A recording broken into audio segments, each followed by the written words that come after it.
On the 29th of November 2025, President Donald Trump posted a message on Truth Social that should have sent shockwaves through every capital in Latin America and beyond.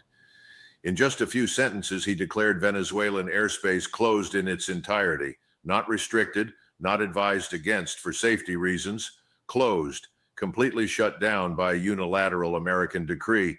And if you think this is just tough rhetoric against a drug trafficking regime, if you believe this is simply about countering narcotics or promoting democracy, let me tell you something based on 40 years studying American intervention in Latin America, great power competition, and the patterns of how empires assert dominance over regions they consider their backyard.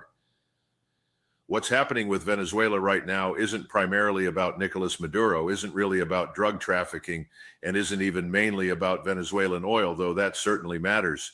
What we're witnessing is the explicit, unapologetic revival of the Monroe Doctrine, the 19th century assertion that the Western Hemisphere belongs to the United States and that no other great power will be tolerated in our sphere of influence. And this revival is happening precisely because that doctrine is being challenged in ways it hasn't been in over a century. Russia has military presence in Venezuela. China has massive economic investments there. Iran has developed relationships. For the first time since the Cold War ended, maybe since the Cuban Missile Crisis, the United States faces genuine great power competition in our own hemisphere. And the Trump administration's response, the military buildup around Venezuela, the airspace closure, the threats of intervention, this represents America's attempt to reassert regional hegemony through naked force. Let me walk you through what's actually happening, what it reveals about American grand strategy, what it means for Venezuelan sovereignty and Latin American independence, and why this matters far beyond one small country most Americans couldn't find on a map. Because the implications are enormous for understanding how the United States operates in the world, what limits we accept or don't accept on our power, and what that means for global order in an era of renewed great power competition. But first, drop a comment and tell me where you're watching from, because understanding American intervention in Latin America is essential to understanding American foreign policy writ large. Here's the narrative the Trump administration desperately wants you to believe, the story they've been selling to justify this extraordinary escalation. Venezuela under Nicolas Maduro has become a narco-terrorist state, essentially a criminal enterprise masquerading as a government. Maduro and his inner circle, particularly what the U.S. calls the Cartel de los Soles, are running one of the world's largest drug trafficking operations, flooding American communities with cocaine and other narcotics that kill tens of thousands of Americans every year. Venezuela has become a hub for human trafficking, with criminal organizations smuggling migrants through Venezuelan territory toward the U.S. border, creating the immigration crisis that Americans are rightfully concerned about. Maduro stole the 2024 election, refused to recognize the legitimate victory of opposition candidate Edmundo Gonzalez, and has violently suppressed his own people who dare to protest. The Venezuelan economy has collapsed under socialist mismanagement, creating a humanitarian catastrophe with millions fleeing the country. And perhaps most concerning from a security perspective, Maduro has invited America's adversaries into our hemisphere, hosting Russian military forces, accepting Chinese investment that comes with strings attached, developing relationships with Iran. All of this, the narrative continues, represents an intolerable threat to American security and to the Venezuelan people. So the United States, under Trump's decisive leadership, is taking strong action. We've assembled a massive military force in the Caribbean, Operation Southern Spear, with the USS Gerald R. Ford Carrier Strike Group, multiple destroyers, amphibious assault ships, B-52 strategic bombers, approximately 15,000 troops. We've conducted strikes on boats trafficking drugs, killing over 80 people in what we call anti-drug operations. We've raised the bounty on Maduro to $50 million. We've designated the Cartel de los Soles as a terrorist organization. We've closed Venezuelan airspace to demonstrate that we won't tolerate a narco state 90 miles from Florida. And we're preparing additional measures, possibly including direct military intervention, to remove this criminal regime and restore democracy to the Venezuelan people. Secretary of State Marco Rubio, who has personal and political connections to the Venezuelan exile community in Florida, has been leading this charge, painting Maduro as an illegitimate dictator who must be removed for both humanitarian and security reasons. The narrative is clean, morally satisfying, and designed to play well with American domestic audiences who are tired of the drug crisis and illegal immigration. There's just one massive problem with this entire story. Almost none of it is true, and the parts that are true are being wildly exaggerated to justify a geopolitical power play that has nothing to do with drugs or democracy. Let me give you the facts that systematically demolish this comfortable narrative, because the truth matters even when it's inconvenient. First, Venezuela is not a cocaine-producing nation in any significant sense. The coca plant, from which cocaine is derived, doesn't grow in Venezuela in commercially viable quantities. It grows in Colombia, Peru, and Bolivia. Venezuela's geography and climate aren't suitable for large-scale coca cultivation. So the idea that Venezuela is the source of cocaine flooding into America is geographically and agriculturally nonsensical. Second, and this is absolutely critical, only about 5% of drugs destined for the United States are routed through Venezuela. 5%. The vast overwhelming majority of cocaine and other drugs flow up the Pacific coast through Central America, particularly through the corridor that runs from Colombia through Panama, Costa Rica, Nicaragua, Honduras, Guatemala, and into Mexico. If the Trump administration were genuinely serious about disrupting drug flows to America based on volume and impact, they would be focusing massive military resources on the Pacific corridor, not the Caribbean. But they're not, because this isn't actually about drugs. It's about Venezuela specifically, for reasons that have nothing to do with narcotics. Third, the characterization of Maduro and his government as the Cartel de los Soles running a drug trafficking empire has been thoroughly examined and largely debunked by serious scholars and investigators who've actually studied Venezuelan drug trade. Yes, there is corruption in Venezuela. Yes, some Venezuelan officials and military officers have been involved in drug trafficking. But this is true of virtually every country in Latin America, including close American allies like Colombia and Honduras, where corruption and drug involvement at high levels is extensively documented. The idea that the Venezuelan government itself is primarily a drug cartel, that Maduro personally is a drug kingpin, this is propaganda designed to delegitimize the regime and create moral justification for intervention. Even U.S. government institutions, when examined closely, have not been able to provide concrete evidence supporting the most extreme versions of these allegations. In October 2025, Trump administration designated the Cartel de los Soles as a terrorist organization, but notably this designation was done by executive order without the normal evidentiary process, precisely because the evidence to support it through standard legal channels doesn't exist. Fourth, let's talk about the election dispute, because this is being used as another pillar of justification. The 2024 Venezuelan election was indeed highly controversial. The opposition claimed victory. International observers raised serious questions about the process. Maduro claimed victory and refused to provide detailed vote tallies. This is all true. But here's what's also true. The United States has a long, well-documented history of supporting coups, funding opposition movements, and working to overthrow governments in Latin America that we don't like, regardless of their democratic legitimacy. We supported coups against democratically elected leaders in Chile, Guatemala, Brazil, Argentina, and elsewhere throughout the 20th century. We attempted regime change in Cuba for 60 years. We supported violent right-wing dictatorships throughout the Cold War as long as they were anti-communist. So when the U.S. government suddenly claims to care deeply about Venezuelan electoral integrity and democracy, that claim has to be examined with extreme skepticism given our historical record. Are we genuinely concerned about Venezuelan democracy, or are we using democracy as a pretext for removing a government we dislike for other reasons?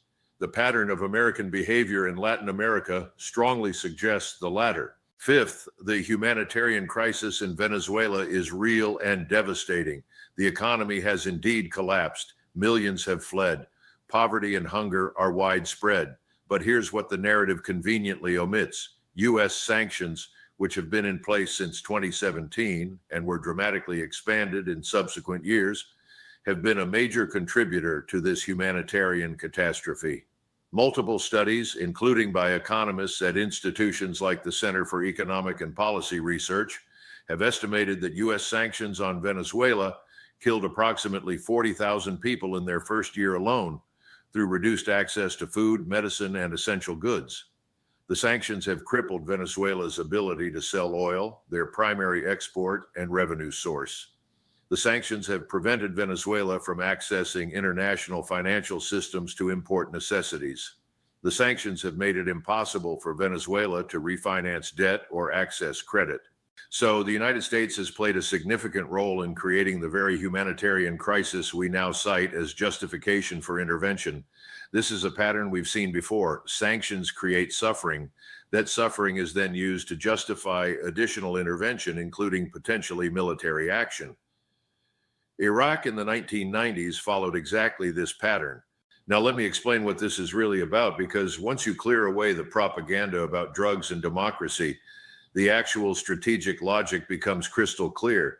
Venezuela has the largest proven oil reserves in the world, larger than Saudi Arabia, over 300 billion barrels. That's not a minor resource. That's potentially world-changing energy wealth. And here's what makes it strategically crucial. Before Trump declared Venezuelan airspace closed, he had a secret phone call with Maduro. This has been reported by multiple sources. In that call, Maduro allegedly offered the United States access to these vast oil reserves in exchange for avoiding military confrontation and lifting sanctions. Trump initially rejected the offer, but administration officials have indicated that talks may continue. The airspace closure, the military buildup, the strikes on boats, all of this is leverage. This is the United States using military force and the threat of intervention to extract better terms for accessing Venezuelan oil resources. Now, some might argue that's just smart strategy, using power to secure access to resources we need. But let's be honest about what it is. It's coercion. It's threatening a sovereign country with military intervention unless they give us access to their natural resources on terms we find acceptable. That's not defending democracy. That's not fighting drug trafficking. That's using military might to secure economic benefits. It's exactly what we accuse Russia of doing in Ukraine, yet somehow when we do it in our hemisphere, we dress it up in moral language about fighting cartels. But the oil, while important, still isn't the full story. The deeper strategic issue, the one that really explains the intensity of American pressure on Venezuela, is great power competition. Russia has deployed military forces to Venezuela. Russian warships have conducted port visits. Russian military advisors are present.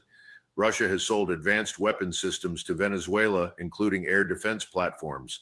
Most significantly, Russia has established what amounts to a military presence in the Western Hemisphere for the first time since the Cold War ended. This is intolerable from the perspective of American strategic planning. For over a century, since the Roosevelt corollary to the Monroe Doctrine, the United States has maintained that the Western Hemisphere is our exclusive sphere of influence.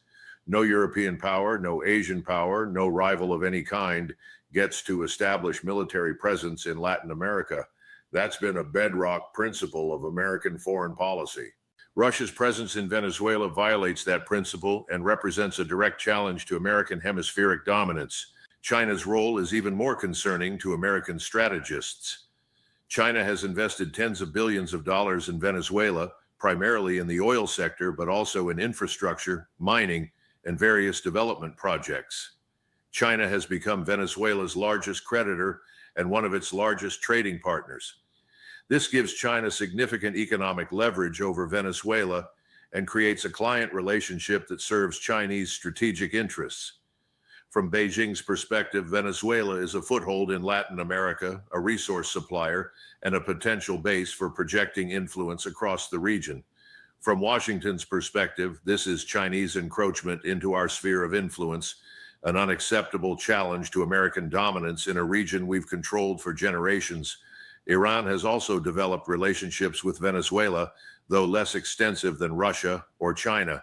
All three countries, Russia, China, and Iran, are identified in the Trump administration's National Security Strategy document as primary adversaries, and all three have presence or influence in Venezuela. This convergence of adversary interests in a country in our hemisphere is what's really driving American policy. Now, let's talk about the Monroe Doctrine explicitly, because understanding this 19th century policy is essential to understanding current events. The Monroe Doctrine, articulated by President James Monroe in 1823, stated that further efforts by European powers to colonize or interfere with states in the Americas would be viewed as acts of aggression requiring U.S. intervention. It was initially defensive, protecting newly independent Latin American states from European recolonization. But over the following century, it evolved into something much more aggressive. The Roosevelt Corollary in 1904 reinterpreted Monroe Doctrine to justify American intervention in Latin American countries to stabilize them and prevent European involvement. This became the justification for decades of American military interventions, occupations, and support for friendly dictators throughout the 20th century. We intervened militarily in Nicaragua, Haiti, Dominican Republic, Cuba, Panama, Grenada, and elsewhere. We orchestrated coups against governments we didn't like. We trained and funded right-wing paramilitaries. We supported brutal dictatorships as long as they were pro-American. All of this was done under the ideological framework of the Monroe Doctrine, the assertion that the Western Hemisphere belongs to the United States and that we have the right to do whatever we deem necessary to maintain our dominance. After the Cold War ended, there was a period where the Monroe Doctrine seemed to fade, where American intervention in Latin America became less frequent and less overt, where there was rhetoric about partnership and mutual respect rather than hegemony. But that was only possible because no other great power was challenging American dominance in the hemisphere. Now that Russia, China, and Iran are establishing presence and influence in Latin America, particularly in Venezuela, the Monroe Doctrine is back with a vengeance. The Trump administration's national security strategy document, released in December 2025, explicitly references reviving the Monroe Doctrine. They use the term rehemisphering, which means bringing Latin America back under firm American control and reducing or eliminating influence from extra-hemispheric powers. This is stated policy, not conspiracy theory or speculation. The administration has openly said they're reasserting American dominance in the Western Hemisphere, and that they view this as essential to American security and prosperity. Let me walk through the specific military escalation, because the scale of it demonstrates how serious this is. Operation Southern Spear, launched in early September 2025, represents one of the largest peacetime military deployments to the Caribbean region in modern history. The USS Gerald R. Ford, America's newest and most advanced aircraft carrier, leads a strike group that includes multiple Arleigh Burke-class destroyers equipped with Aegis combat systems, Wasp-class amphibious assault ships carrying Marines and their equipment, supply ships, and submarine support. That's roughly 20% of the U.S. Navy's global firepower concentrated in the Caribbean. Additionally, B-52 strategic bombers have been deployed to the region, capable of striking targets across Venezuela from standoff distances. Approximately 15,000 U.S. troops are now positioned in the Caribbean and at bases in Colombia and other friendly countries in the region. This isn't a counter-narcotics operation. Counter-narcotics operations don't require aircraft carriers and strategic bombers. This is an invasion force, pure and simple, positioned and ready to strike Venezuela if the order is given. The military operations have already begun in limited form. Since September, U.S. forces have conducted strikes on boats in the Caribbean and Eastern Pacific that they claim were trafficking drugs. These strikes have killed over 80 people. Now, the official justification is counter-narcotics. But think about what's actually happening here. The United States is conducting military strikes using lethal force in international waters and potentially in territorial waters of other countries, killing people who have not been arrested, tried, or convicted of any crime based on American intelligence assessment that they're involved in drug trafficking.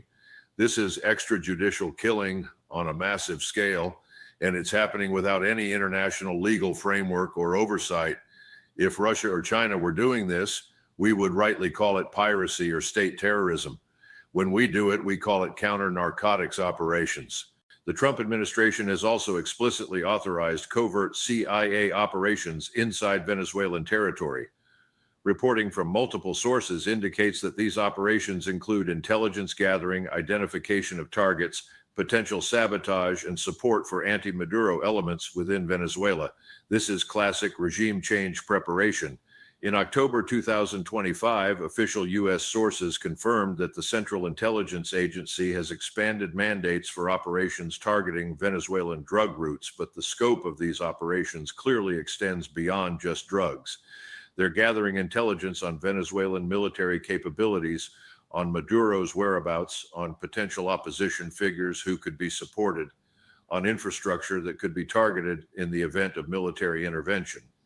This is what the United States does before we overthrow governments. We saw this pattern in Iraq, in Libya, in numerous Latin American countries during the Cold War. First comes the demonization campaign portraying the target as evil and illegitimate.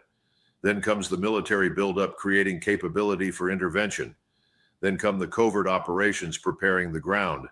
Then comes either a manufactured provocation or a unilateral decision to strike. Venezuela is currently in stage 3 of this process. Trump's airspace closure declaration on November 29th represents a major escalation because it's a direct challenge to Venezuelan sovereignty. Airspace is sovereign territory under international law. No country has the legal right to unilaterally close another country's airspace. That's an act of war. Venezuela's foreign ministry immediately condemned Trump's statement as a colonialist threat that violates the UN Charter and represents illegal aggression. They're absolutely right on the legal merits. What Trump did is illegal under international law.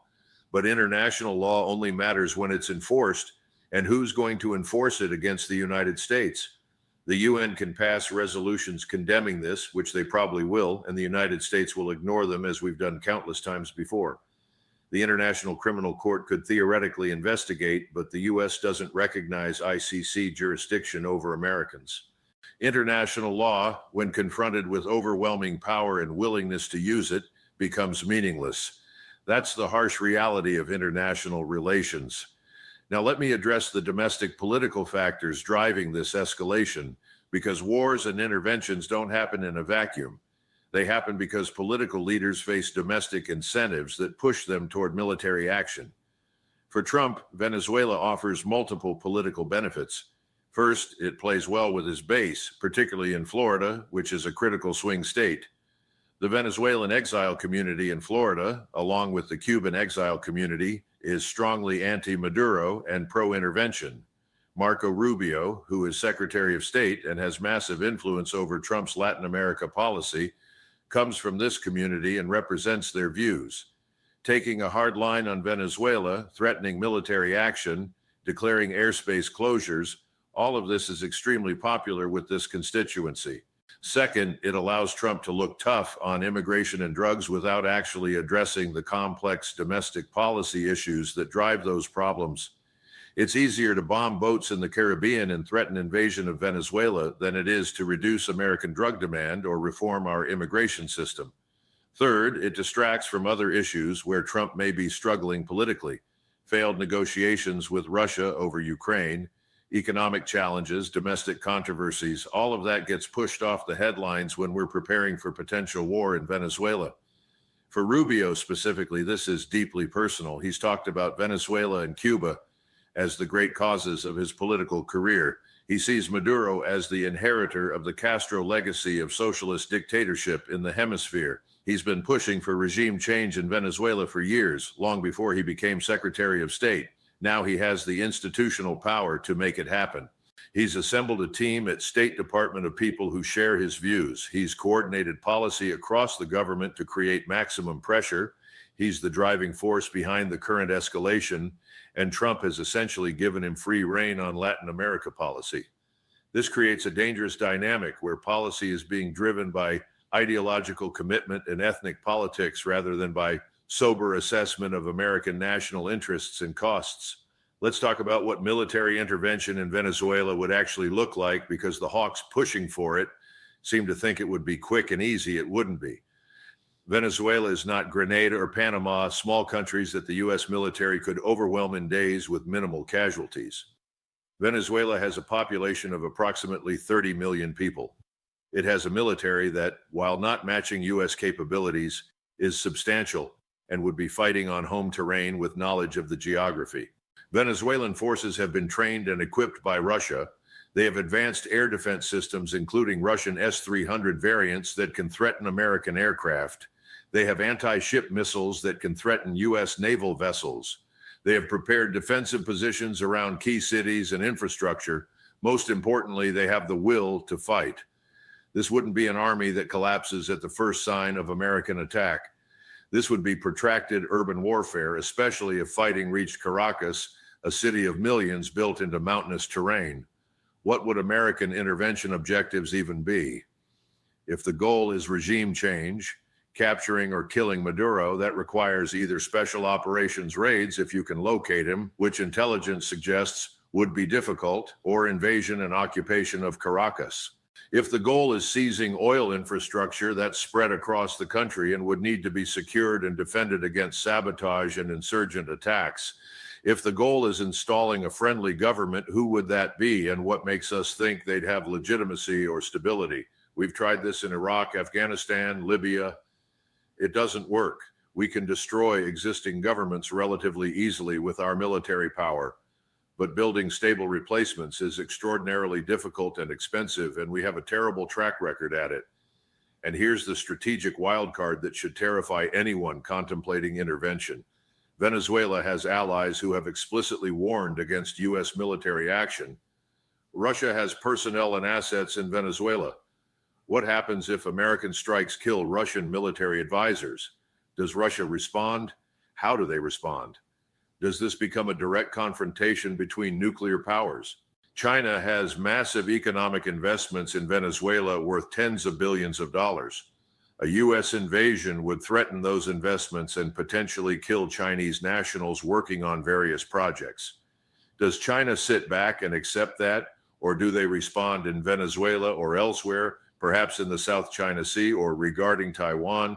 The risk of escalation to broader great power conflict is very real and very dangerous. Iran, while less directly involved, has repeatedly stated that U.S. intervention in Venezuela would be viewed as aggression against the broader anti-Western alliance.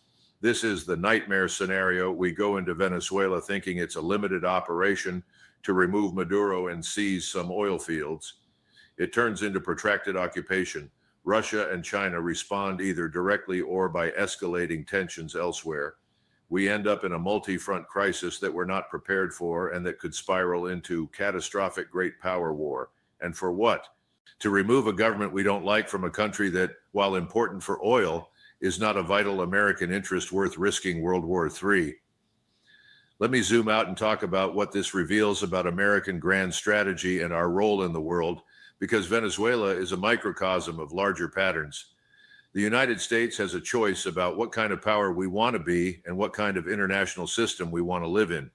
One option is to accept that we're moving toward a multipolar world where other great powers have legitimate interests and spheres of influence, where we negotiate and compromise rather than dictate, where international law and sovereignty actually mean something even when they constrain our actions. That's the cooperative, rules-based international order that we rhetorically claim to support. The other option is to maintain that the United States has special rights and privileges, that our hemisphere belongs to us, that we can intervene wherever and whenever we want to protect what we define as our interests, that sovereignty and international law apply to other countries but not to us. That's hegemony, empire in everything but name. The Venezuela situation exposes which option we're actually choosing. We're not accepting a multipolar world. We're not respecting sovereignty. We're not following international law. We're asserting the right to close another country's airspace, to conduct military strikes in their vicinity, to prepare for regime change, all without any international legal authority, based solely on our assessment of our own interests. And we're justifying it with the revived Monroe Doctrine, which is just another way of saying this hemisphere belongs to us and nobody else gets a say. This is the same behavior we condemn when Russia does it in Ukraine or when China does it in the South China Sea. We say they're violating sovereignty, violating international law, acting like imperial powers. But we're doing exactly the same thing in Venezuela. And because it's our hemisphere and we have the power to do it, we act like it's somehow different. This hypocrisy is corrosive to American credibility. and to any hope of maintaining rules-based international order. If we want Russia to respect Ukrainian sovereignty, we have to respect Venezuelan sovereignty. If we want China to follow international law in the South China Sea, we have to follow international law in the Caribbean. If we want other countries to resolve disputes through negotiation rather than force, we have to do the same. The alternative is to admit that international order is just a euphemism for American dominance, that rules apply to everyone else but not to us. That might makes right. And if that's the system we're creating, we shouldn't be surprised when other powerful countries adopt the same approach and the world descends into pure great power competition without any constraining norms or rules. Now, let me address Venezuela's perspective in all of this, because they're not passive victims. They've made strategic choices that have contributed to this.